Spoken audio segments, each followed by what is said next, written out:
Hi, I'm Dustin Abbott, and I'm here today to give you a review of the FeelWorld FW760. And this is a field monitor to help you with your video production. One of the biggest challenges for a lot of us that do video work is, the inability sometimes to see what we need to see.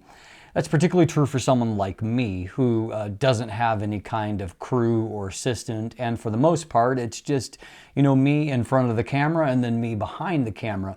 And so particularly of course in those settings when it's me in front of the camera, I have no real way of monitoring what's going on at the camera level. There are few cameras at this stage that do kind of what I want to do, that actually have a fully articulating screen. And unfortunately, none of those that I actually own have one, including a 5D Mark IV, and then I'm filming on a Sony a6500 right now, and a Sony a7R III. All of those, in the case of the Sonys, they have tilting but not articulating screens. So that tilting screen in this kind of setting doesn't do me one bit of good. So enter in a field monitor like the FeelWorld, which gives you a lot more versatility in those kinds of settings. Now, these are indispensable not only for allowing you to see when you need to be in front of the camera, and so I use one of these. Sometimes I'll just mount it to the hot shoe, or I'll mount it and set it inside my light tent. Some of you are familiar with my lens reviews. A lot of times when I'm doing a first look, I'll shoot inside of a light tent, and so I'll have nice bright light, and I'll have the camera shooting down through. Well, most of the time I can't see what the camera sees at all, because the camera is up top on a tripod looking down in, and I'm entering the light tent from the side, and I'm looking down at what I'm doing. I have no way of seeing what the camera sees, and so in some situations I've ended up where my hands are not quite in the right position, and so it's not framed properly, and so I'll end up having to reshoot. Having a field monitor like this means that I can actually run the monitor itself, and I can run it down into the light tent. I can, from there in the light tent, I can actually shoot and use the monitor. I'm just going to take it off here for a second.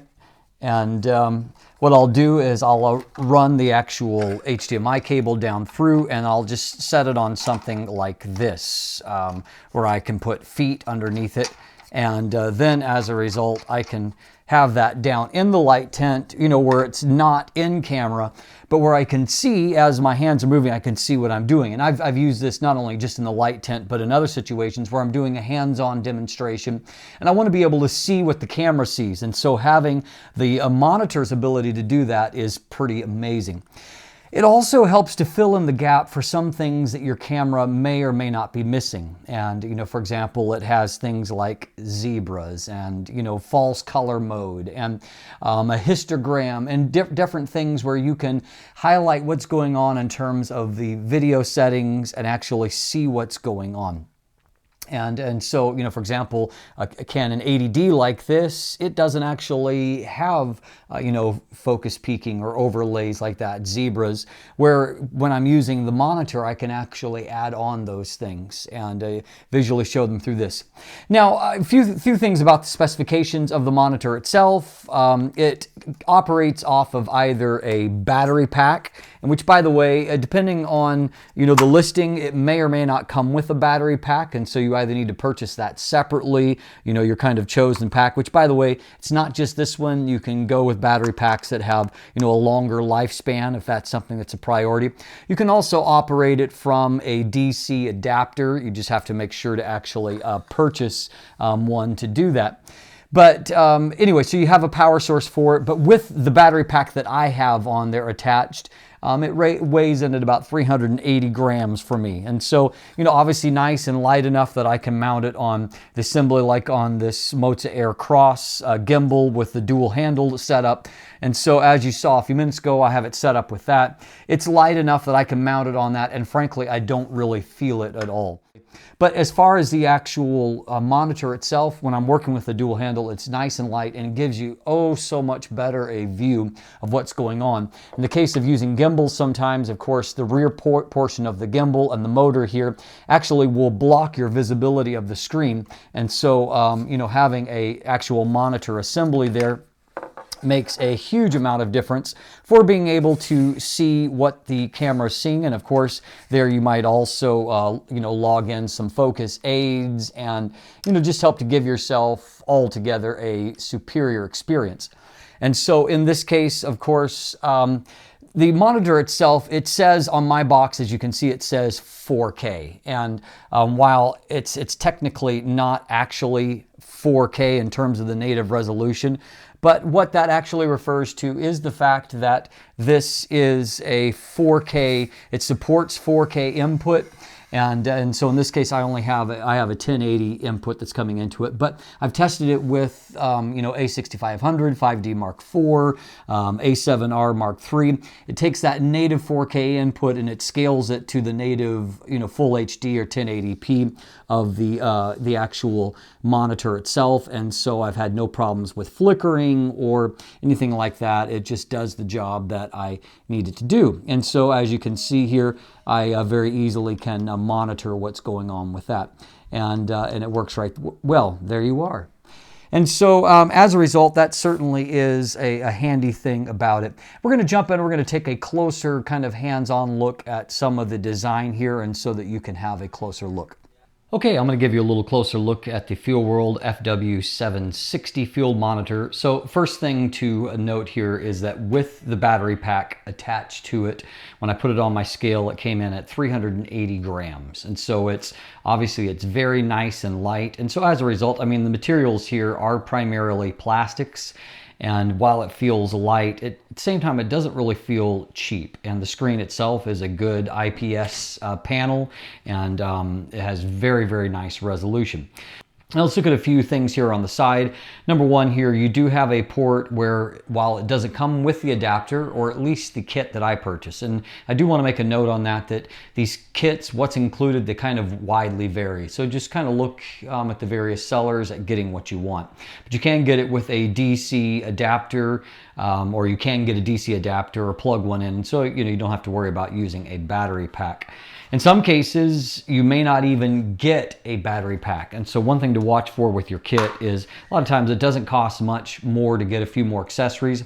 And I've seen one of these, actually purchased one before that came without a battery pack. And so I was kind of stuck for a means of powering it. And so either if you don't have a battery pack, which in this case, we're looking at a compatibility with Sony's, either NP550 or NP570 battery packs. And so, you have some options as to what battery packs you can use there, but without a battery pack or the DC input, you're not gonna be able to power it. Now, it does come with a full HDMI here, and depending on your kit, it will also come with a few different cables. Mine came with both a micro HDMI to full, HDMI standard size. And so that actually works with, say, the Sony cameras that I've mentioned. And then it also comes with a mini HDMI to full HDMI, which works with some of the Canon cameras that I own. And so anyway, that's just you have some options there, but full-size HDMI is what terminates here. You also have, if you want to go old school, you have option just plug in an AV, just your kind of typical composite type cables. And so there's also a headphone monitoring output. And then you have an OSD controller input here as well. Then finally a just standard size USB, and that is for if you want, just putting in upgrades. On the back, pretty much everything else is about heat sinks and then a speaker. On the note of the speaker, obviously there's situations where you might be playing back and you want to use the speaker, but if you're actually connecting an input, you will get quite a wicked feedback loop. And so I would recommend that you turn the volume, as I had to do, all the way down when you actually have a source coming in. Now, in your menu options, you have a lot of different, kind of options in terms of setting up your pattern here.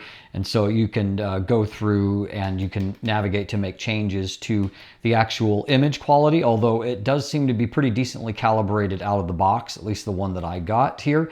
So you have a check field compared with the F1, and so you have a mono, red, green, blue. So different options there for your input. One that's really handy here is focus assist, and I just want to demonstrate what I consider to be kind of the neat feature about this. So I'm actually going to hook in a camera in this case the Canon 80D, that doesn't actually have any kind of focus peaking on its own. And so, very useful is the fact that you can actually have focus peaking in a situation to where you don't natively have it, and so it will overlay here in a red, and it's easy to see, and so certainly helps you with your focus assist there. Obviously you can see I've got it on already, but there is a histogram that is a live histogram, as you can see, and so it does, it's put in an unobtrusive place, so that's certainly really handy if you are kind of remotely monitoring. If you're in front of the camera, as I often am, to be able to have a live histogram that you can actually visually see is very, very useful. And then finally, you even have an option of throwing up false colors there if you want something to further help you with your color production there. Bottom line is that I found a number of different situations where the FeelWorld is really helping my own workflow. And really, it's about being able to see what the camera sees in those kind of odd angles or situations where you couldn't otherwise. And of course, if you were actually filming and manually focusing, the ability to see a much bigger display, a 7-inch display in this case, and on top of that, to be able to throw zebras or overlays on there certainly helps a lot in actually, getting your focus pools right and just getting better in product. And then of course you also have the option of reviewing back footage, and depending on your kit comes, and I just do want to say on that, you might want to kind of make sure that you get what you want in terms of cables and accessories. It also comes with kind of a loop type display that can go over there. Most of them seem to come with this, and so that you can actually, kind of put blinders on the side and even not have to deal with stray light so much. And so it does help you with as it says, monitoring in the field. And so, kind of at the end of the day, for the price that these cost, which, will start at under $200, it really is a fairly small investment for the trade-off that you get. And while I don't have a lot of experience with other brands, I certainly see a lot that I like here in terms of the display itself and the versatility in using it, and the fact that it just out of the box, it just works. And that's really, really nice, because not everything, you can just kind of plug and play like that. And so anyway, I'm really enjoying it. And if you're looking for a field monitor, certainly the FeelWorld FW760 is one worth looking at. I'm Dustin Abbott. If you look in the description down below, I've got some links there if you would like to go and shop for one for yourself. Of course, you can follow me on social media, become one of my patrons, and if you haven't already, please click that subscribe button. Thanks for watching. Have a great day.